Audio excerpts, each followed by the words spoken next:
చేయలేరు. ఇప్పుడు చూడండి ఆర్థికమైన పరిస్థితుల్లో అంటే ఏంటి అనేది వైట్ పేపర్ కింద బయటికి తీసి ఏ డిపార్ట్మెంట్ లో ఎంత ఖర్చు పెట్టారు, అలాగే అప్పులు ఎక్కడెక్కడ తెచ్చారు, ఏ కార్పొరేషన్ మీద తెచ్చారు, ఎన్ని ఆస్తులు తనఖా పెట్టి అప్పులు తెచ్చారు, ఇవన్నీ బయటకు వస్తే ఒకవేళ ఏమైనా చంద్రబాబు నాయుడు గారు మళ్ళీ తను అనుకున్న పనులు చేయాలంటే ఏమన్నా ప్రభుత్వ ఆస్తులు తనఖా పెట్టి తీసుకొచ్చి చేయాలంటే ఆయనకేం దొరకవేమో అనుకుంటాను నేను.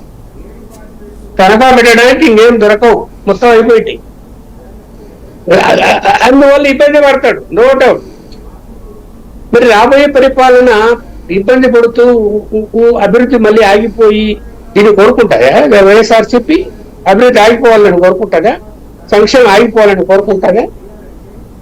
మరి మీరు అధికారంలోకి వచ్చుంటే సంక్షేమం ఆగిపోద్దని అని మీరు చెప్తారు కదా. ఎవరైనా కూడా పేద వర్గాలకి సహాయం అందుతూ ఉందంటే దాన్ని అప్రిషియేట్ చేయాలి. ఎస్, అవినీతి జరిగితే విమర్శించాలి, బయట పెట్టాలి, అవినీతి జరగకుండా ఆపాలి, ఎవరు కాదంటారు. ఎలా చేస్తారంటే ఏం చేస్తారు? ఇప్పుడు కేంద్ర ప్రభుత్వం మీద ఆధారపడి ఉండాల్సి వస్తుంది చంద్రబాబు నాయుడు. కేంద్రం కూడా ఎంతవరకు చేయగలుగుతుంది? వాళ్ళ లిమిట్స్ ఏంది? వాళ్ళ నీతి ఆయోగ్ వచ్చిన తర్వాత రాష్ట్రాల పరిధులు, ఆర్థిక మేనేజ్మెంట్ ఇవన్నీ కూడా వాళ్ళు కూడా చూసుకుంటారు. నాకున్న సమాచారం మేరకు ఏంటంటే ఫైనాన్స్ నుంచి ఏదైనా ఈ గ్రాంట్లు ఇచ్చేటప్పుడు ఒక 10% వరకు ఇచ్చే అవకాశం ఉంది తప్ప అంతకు మించి ముందుకు వెళ్ళలేదు అని. వెళ్ళలేనప్పుడు అనుకున్నంత సహాయం రాదు ఎక్కడి నుంచి. రానప్పుడు ఇబ్బంది అయితే పడతాడు, నో డౌట్. మీరు ఆనందపడతారా ఆయన ఇబ్బంది పడుతున్నాడని? ఆ ఇబ్బంది కారకులు ఎవరు? 5 సంవత్సరాల నుంచి పాలన చేసింది ఎవరు?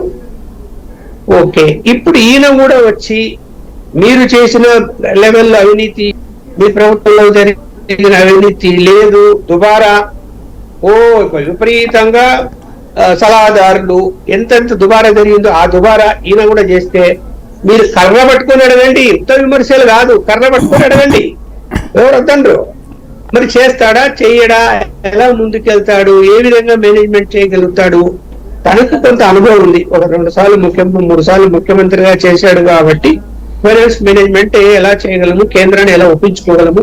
అందుకని ఆయన కేంద్రంతో విభేదించుకోదలుచుకోలేదు, సామరస్యంగా పోవాలనుకుంటున్నాడు, పోయి ఏదైనా సాధించుకోవాలని. ఇప్పుడు మనకు రాజధాని విషయం, ఖచ్చితంగా రాజధాని విషయంలో పట్టుదలతో పోతాడు. కేంద్రం కూడా సహాయం చేయడానికి సిద్ధంగా ఉంది నేను భావిస్తున్నాను. ఎంతవరకు అలా లిమిట్స్ వరకు. అలాగే పోలవరం విషయంలో కూడా